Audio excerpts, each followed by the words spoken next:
Հայաստանն ու Իրանն առաջին անգամ համատեղ զորավարժություն են անցկացնում հայ-իրանական սահմանին։ Զորավարժությունը ենթադրում է հայ-իրանական պետական սահմանին տեղակայված սահմանային անցակետերի վրա պայմանական ահաբեկչական խմբերի հարձակումը չեզոքացնելու գործողություններ։ Զորավարժություններին մասնակցում են երկրների հատուկ նշանակության ստորաբաժանումները։ Նմանատիպ զորավարժություն նախկինում չի եղել, իրանագետներն այս գործողության մեջ մեսիջ են տեսնում ուղղված Ադրբեջանին։ Կարելի է նաև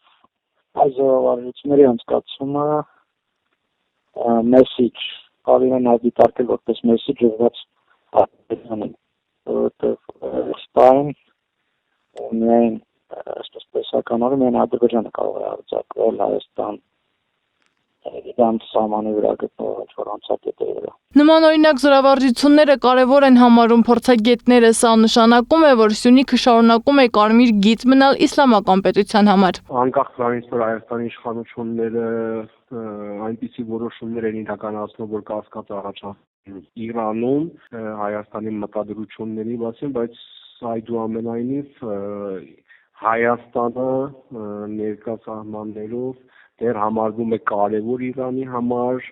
եւ կարծում եմ կարող եմ ասել առավել եւս կարևոր այս պահին, այս իրավիճակում, այս լարված իրավիճակում, որ Միջին Արևելքում տեղի է ունենում։ Իսլամական հեղափոխության պահապանների կորպուսի ցամաքային զորքերի օպերատիվ վարչության պետի տեղակալ Վելիուլլահ Մանիի խոսքով զորավարժությունների հիմնական նպատակը սահմանամերձ շրջաններում անվտանգության ամրապնդումն է։